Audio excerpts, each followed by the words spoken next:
Abra sua Bíblia em Romanos, capítulo 1, vamos ler os versos 16 e 17. Porque não me envergonho do Evangelho de Cristo, pois é o poder de Deus para a salvação de todo aquele que crê, primeiro do judeu e também do grego, porque nele se descobre a justiça de Deus de fé em fé, como está escrito: mas o justo viverá da fé. Amém, irmãos? Glória a Deus.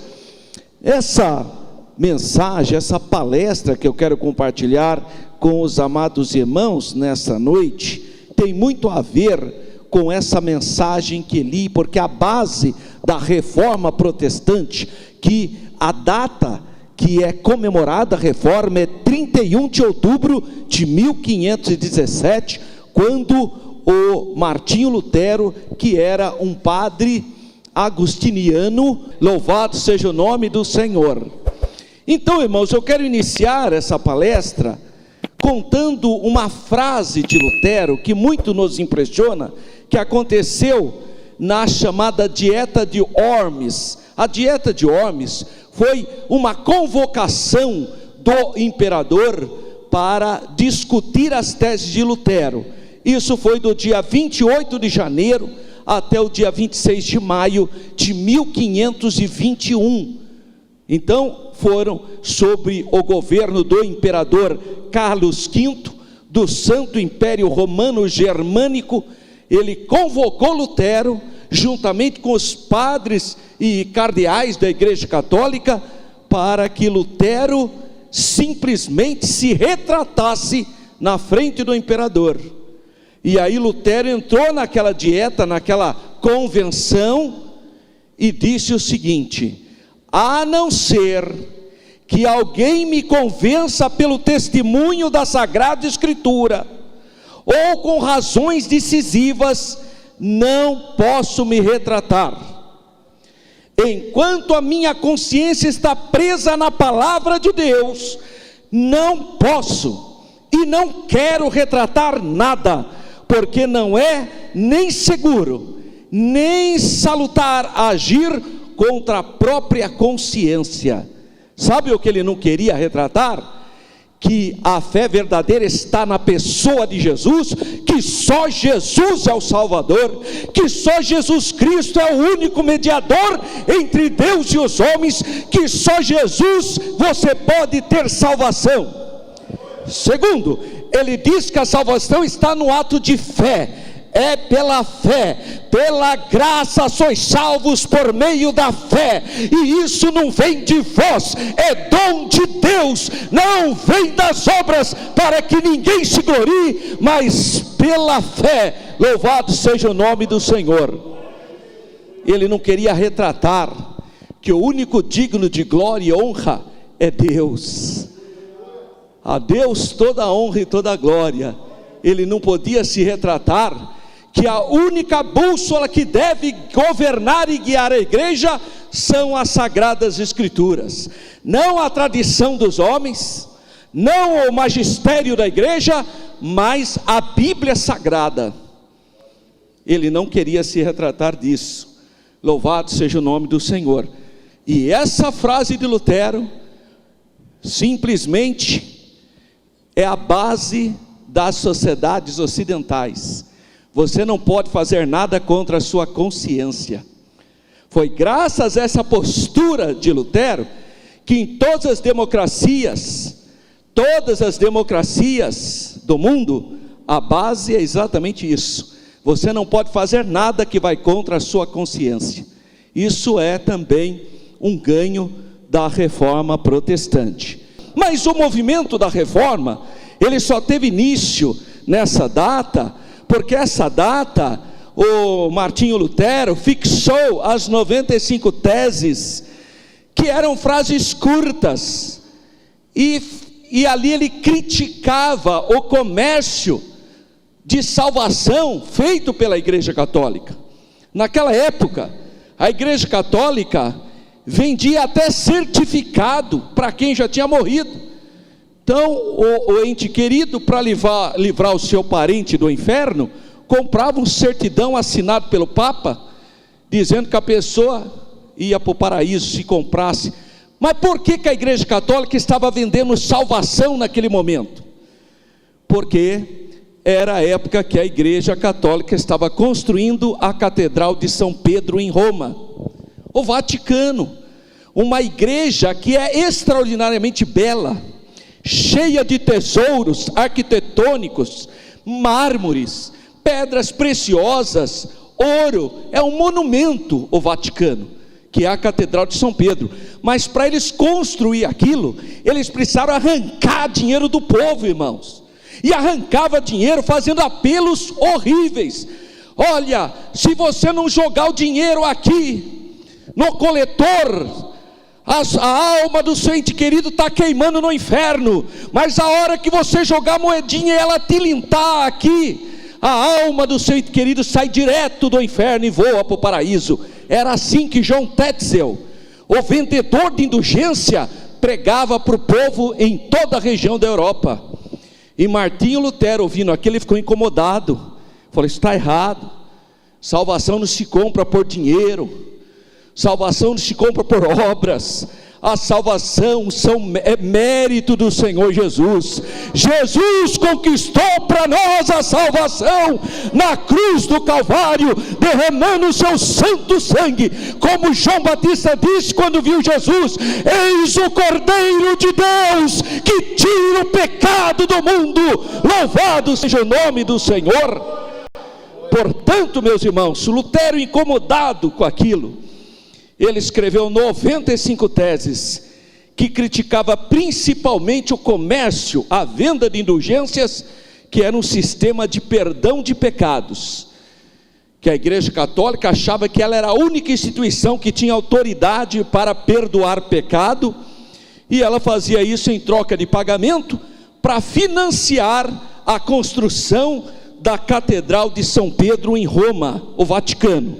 Posteriormente, após perceber a desonestidade das autoridades da igreja medieval, o Papa Júlio e depois Leão era um líder militar, político, ele não tinha nada de fé, irmãos, era um homem mundano.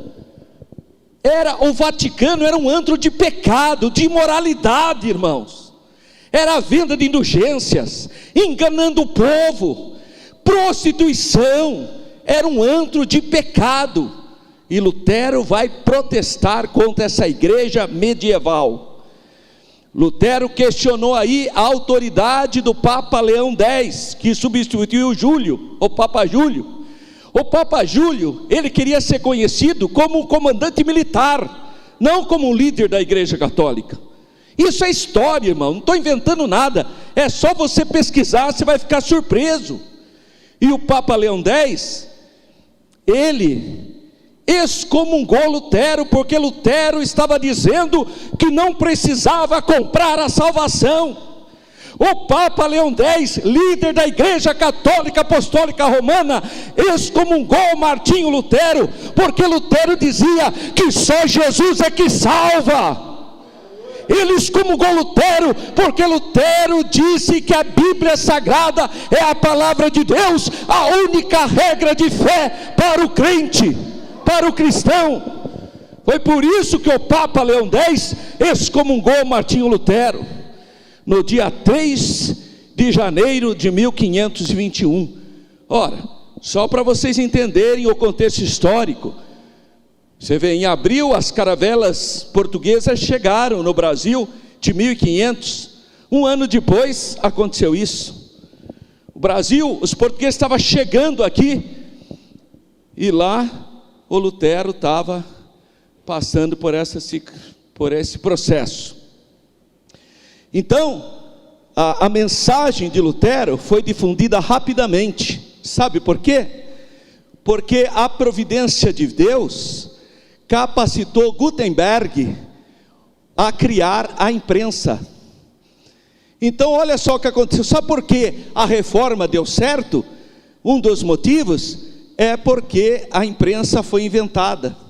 E aí pegaram as 95 teses de Lutero e imprimiram, fizeram a impressão e colocaram na mão do povo. Todo mundo que tinha acesso à leitura começou a ler o que estava acontecendo naquele momento. É como o WhatsApp de hoje. A imprensa é como o WhatsApp de hoje. O sucesso da imprensa de Gutenberg começou sobretudo com a impressão de Bíblia, porque o povo não tinha Bíblia. O povo, irmão, não sabia o que acontecia. Primeiro porque a missa era feita em latim. Ninguém entendia o latim. Aí a missa era feita em latim. Segundo porque o padre ficava de costa para o público.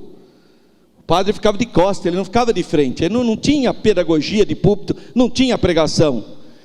Então o povo não sabia de nada, ninguém sabia ler a Bíblia, ninguém sabia de nada. O que a Igreja Católica falava, o povo cria. Mas acontece que foi feita a impressão da Bíblia. E aí a Bíblia começou a ser entregue na mão do povo. Então, através da utilização da imprensa, tornou-se realmente intensa no século seguinte, com a reforma protestante, iniciada por Lutero. Então, os escritos de Lutero começaram a ser veiculados a partir de 1517, passaram a ser impressos em grande quantidade, e muitos príncipes da Alemanha foram simpáticos a essa causa, e resolveram aderir então à reforma proposta por Lutero. Mas o Lutero só começou a organizar uma nova igreja a partir do momento que o Papa Leão X o excomungou, porque antes disso ele ainda via o Papa como um líder religioso da igreja. Na verdade, quando Lutero colocou na porta da igreja de Wittenberg as 95 teses, ele não tinha noção que ia acontecer uma reforma dessa natureza. Ele pôs lá na sua simplicidade apenas, mas é que o negócio tomou um corpo, e aí a hora que o Papa excomungou ele, aí ele falou, bom, então, ele usa até a seguinte frase, o anticristo assentou no trono de São Pedro, ele usa essa frase inclusive, né? Porque eles acreditavam que onde o Papa ficava era o trono de Pedro. Então, com essas mensagens sendo lidas pelo povo, e com o apoio dos príncipes, com as autoridades, a reforma então cresceu muito. Só que muita gente não aceitou a reforma, e aí começou a acontecer guerras religiosas, guerras entre os que aceitavam a reforma e os que não aceitavam, os que permaneciam católicos. Então começou a haver muitos conflitos, inúmeros levantes ocorreram na Europa, guerras, perseguições, êxodo de milhares de protestantes, países inteiros tornaram-se protestantes. Por exemplo, Noruega, Suécia, Suíça, Dinamarca, Islândia, tudo tornaram-se protestantes, igreja luterana. A Inglaterra, o próprio rei Henrique VIII fez a reforma, foi um caso muito atípico, mas na Inglaterra muitos ingleses começaram a aderir ao protestantismo, foram perseguidos, e esses são os pais peregrinos que migraram e criaram os Estados Unidos da América. Foi feito por perseguição religiosa.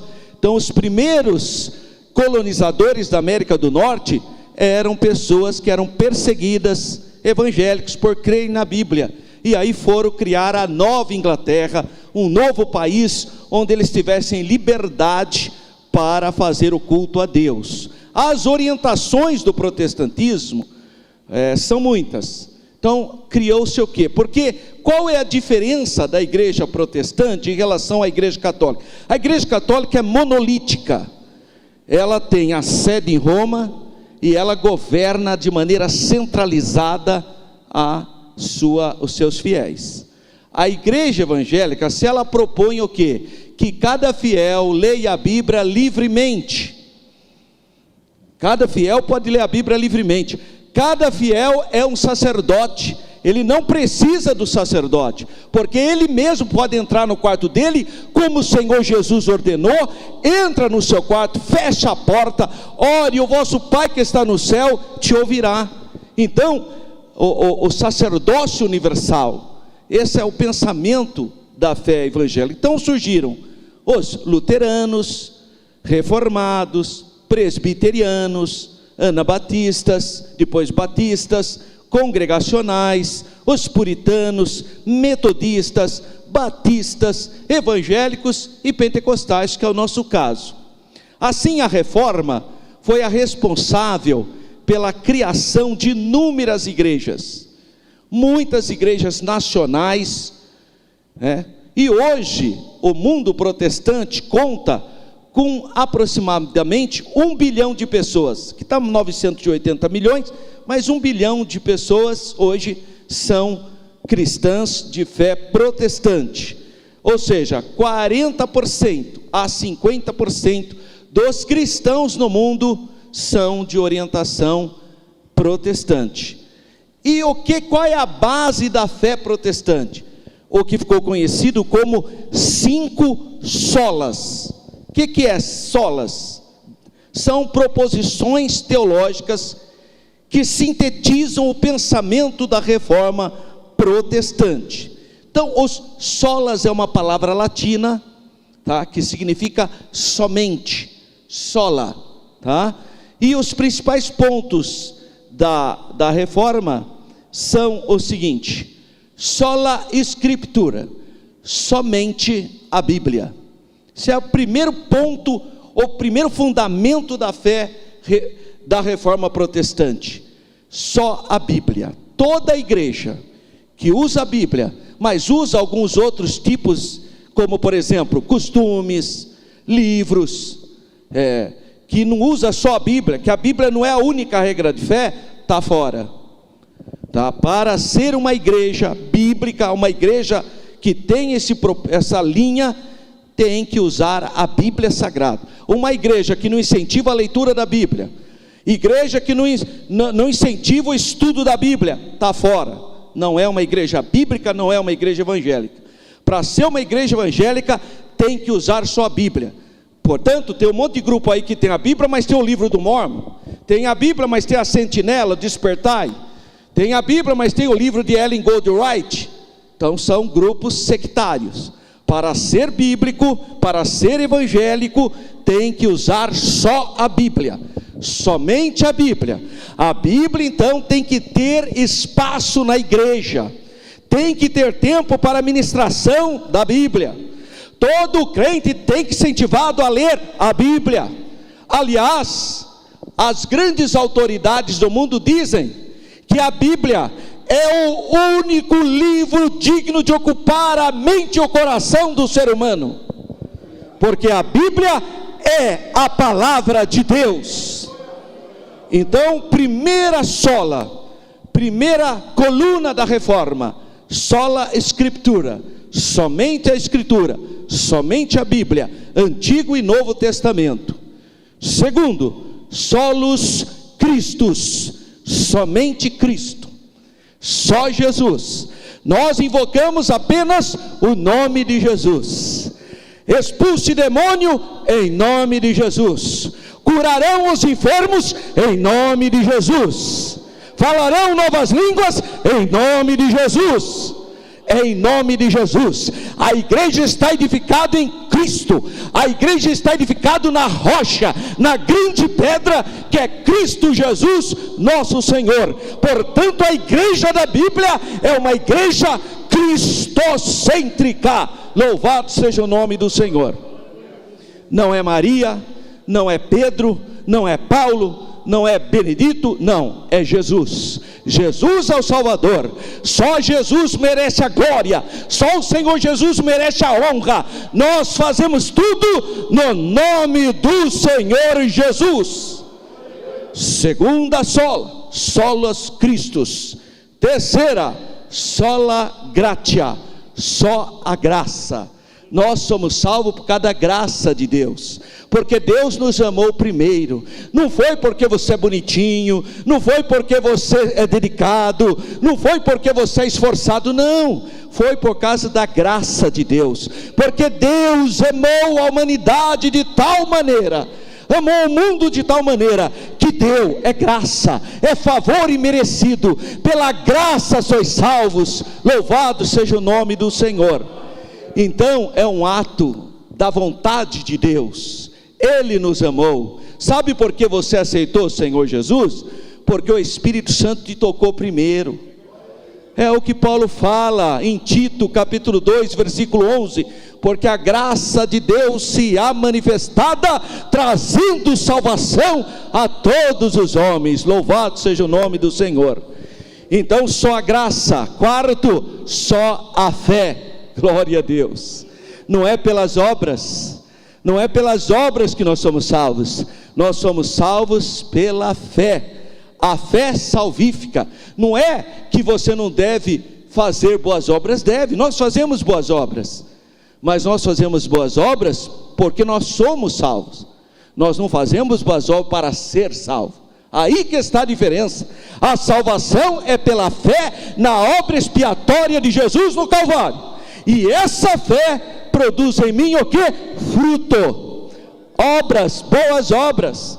Mas eu não faço boas obras para ser salvo, eu faço as boas obras porque graças a Deus eu estou salvo, através da obra expiatória do Calvário. Louvado seja o nome do Senhor.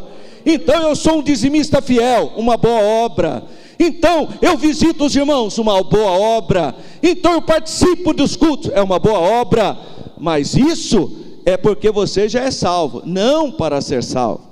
Eu lembro, uma vez eu estava ali na igreja sede para dar aula na IBD, e uma irmã que trabalha com crianças chegou para mim e falou: olha, pastor Alberto, eu admiro aquelas pessoas que acordam cedo e vão de casa em casa vendendo revista e tanta coisa, eu fico admirado deles fazerem isso. O que o senhor acha? Eu falei: eu não admiro não.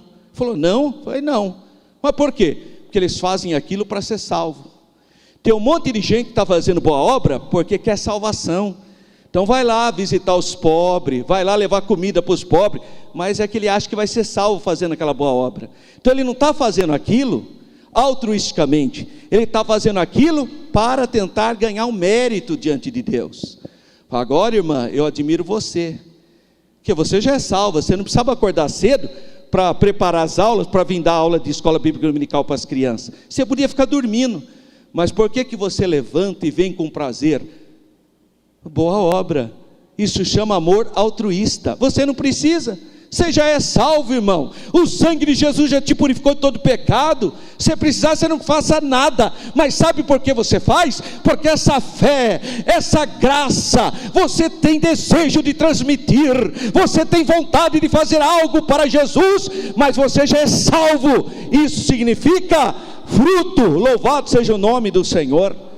Então há uma diferença muito grande em querer ser salvo pelas obras e por ser salvo, gerar obras. Louvado seja o nome do Senhor. Então nós temos boas obras porque nós somos salvos, não para ser salvo, porque a salvação está na obra de Jesus na cruz do Calvário. Quinta sola, quinta coluna, só lhe deu glória, somente a Deus a glória. Aleluia. Nós adoramos a Deus Todo-Poderoso, único Deus, eternamente subsistente em três pessoas, Pai, Filho e Espírito Santo. O Pai te amou e fez um plano. Quem executou o plano? O Filho que se fez carne e morreu na cruz do Calvário. Mas quem te convence dessa verdade? A pessoa bendita do Espírito Santo, Consolador, Advogado, Senhor e Guia da igreja. Louvado seja o nome do Senhor. Então o Pai, o Filho e o Espírito Santo planejaram a salvação, porque o Pai amou e fez o plano, o Filho se fez carne e executou o plano, e o Espírito Santo te revelou, porque é o Espírito Santo que te convence da justiça, da verdade e do juízo. Louvado seja o nome do Senhor. Então esses são os 5 solas, graças a Deus. Hoje 4 de cada 10 brasileiros, 4 ou 5 com mais de 16 anos se consideram evangélicos no Brasil. Estamos chegando entre 40% a 50% da população brasileira, pela grande misericórdia de Deus. E eles dividem em evangélicos pentecostais, neopentecostais e outras igrejas históricas, como a luterana, a presbiteriana, metodista, batista, anglicana. A reforma protestante então trouxe um fomento no desenvolvimento do mundo moderno. Esse modelo de mundo moderno que nós temos se deve muito à reforma protestante. Foi graças a ela. Ela gerou dádivas desfrutadas ainda hoje, como por exemplo, liberdade de expressão. Liberdade de expressão, irmão. Sabe quem trouxe isso para nós? A nossa fé. Sabia que Martinho Lutero queria a escola pública gratuita de qualidade para todas as crianças? Quando ele fez a reforma, ele queria que todas as crianças recebessem uma educação pública de qualidade. Comênus, que é um pastor protestante, luterano, ele é o pai da pedagogia. Ele escreveu uma obra chamada Didática Magna, que até hoje quem vai fazer faculdade de pedagogia tem que ler. É um protestante, é um pastor evangélico chamado, que criou essa base da pedagogia, e esse pastor chama Comênus. E veja, irmão, portanto, liberdade individual, igualdade, nacionalismo e democracia são conquistas da reforma protestante. Então, a democracia, os direitos humanos, tudo conquista da igreja evangélica. Aconteceram também mudanças nas leis, casamento, família, na política, no Estado moderno. Tudo é fruto da fé protestante, que quebrou o monopólio católico e o controle da Europa. A igreja católica controlou a mente das pessoas e matava as pessoas. O Galileu Galilei quase foi condenado à fogueira, porque falou que a terra é que girava em torno do sol. A igreja católica não admitia. A igreja católica achava que a terra era quadrada, irmãos. Estou falando na idade medieval. Foi o Papa João Paulo II que pediu perdão para o Galileu, 400 anos depois da morte do Galileu. Ele foi lá pedir perdão. Isso é fato, isso você pode estudar. Então, o protestantismo mudou a cara da humanidade. Os fundamentos de igualdade e liberdade é a evolução da tese luterana, que não existe diferença entre o clero e o povo, entre o pastor e o povo. Todos nós somos iguais diante de Deus, todos somos feitura de Deus. Por isso que eu tenho incentivado os irmãos aqui a entrar no seu quarto e orar. Você é sacerdote da sua casa. Os irmãos, os maridos são cabeça do lar. Isso significa autoridade espiritual. Abençoe os seus filhos, abençoe o seu cônjuge, abençoe a sua esposa. Você tem autoridade. Nós somos sacerdotes, seja homem, seja mulher. Ora, em nome de Jesus, que o céu se abre e a bênção de Deus cai sobre o povo de Deus. Não há diferença. Louvado seja o nome do Senhor. Todos os pais da reforma insistiram no conceito de direitos e responsabilidade do indivíduo em interpretar a Bíblia livremente. Graças a Deus. E muitas mudanças se seguiram graças a essa liberdade. A elevação do status da mulher, a dignidade do ser humano, a libertação dos escravos. O pastor John Wesley pregava abertamente contra a escravidão. A igreja católica manteve a escravidão por muito tempo. As igrejas tradicionais mantiveram, mas o pastor evangélico John Wesley pregou contra a escravidão numa época em que a escravidão era uma lei. Ele pregou contra a escravidão. Então, se deve muito a essas mudanças sociais profundas à reforma protestante. Reformadores e missionários pós-reforma conseguiram realizar a abolição da escravidão, do tráfico, a abolição da prostituição, a abolição de queimar a pessoa só porque pensa diferente. Só porque a pessoa pensa diferente vai queimar a pessoa? Que ideia é essa? Não, irmão, a gente tem que aprender a conviver com a diferença. A gente prega, quem crer e for batizado será salvo, quem não crer será condenado. Mas é Deus que vai fazer isso, não é você não. Você não é o Espírito Santo. É o Espírito Santo que convence o homem do pecado, da justiça e do juízo. Cabe a você orar, ter vida de altar, ser cheio do Espírito Santo e ser testemunha. Por isso você precisa ser batizado no Espírito Santo para ser testemunha. Louvado seja o nome do Senhor. A igreja evangélica foi contra o genocídio, acolheu os deficientes, as pessoas com mobilidades reduzidas, cuidou das crianças, tanto que queria educação de qualidade para todos, e até hoje essa é a nossa luta. Irmãos, vocês já pararam para pensar, se não fosse a igreja evangélica no Brasil, que caos que seria esse país? Porque a pessoa entra na igreja semi-analfabeta, mas graças à vontade de ler a Bíblia, vai fazer um curso, se alfabetiza. Olha, a primeira geração de crente da Assembleia de Deus, 90% eram analfabetos. A segunda geração, mais de 60% já estavam alfabetizados.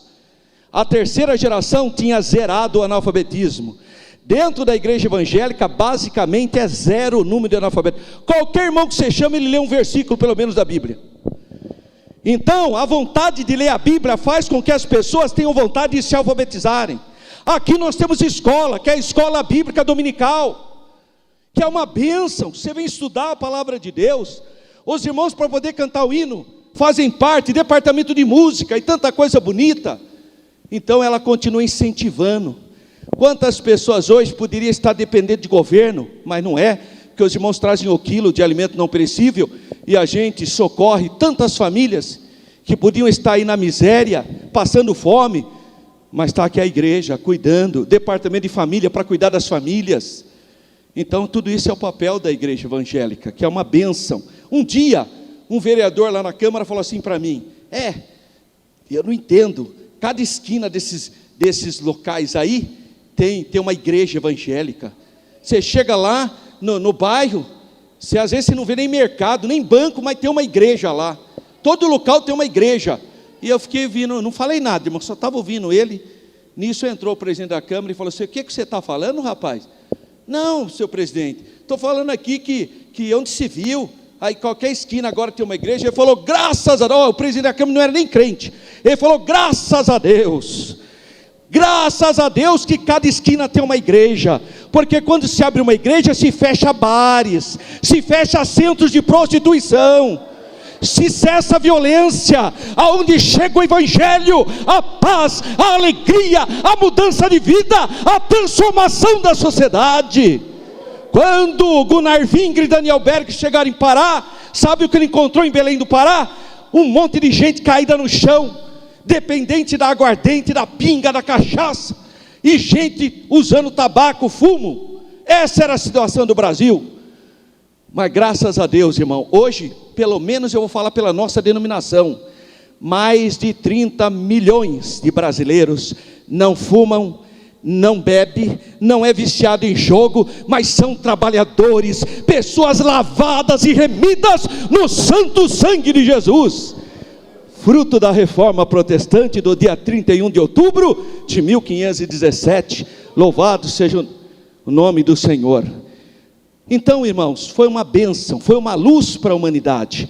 Assim, quando tudo parecia perdido, naquele período das trevas, uma luz brilhou, com base em Romanos 1,17, porque nele se descobre a justiça de Deus, de fé em fé, como está escrito, mas o justo viverá da fé.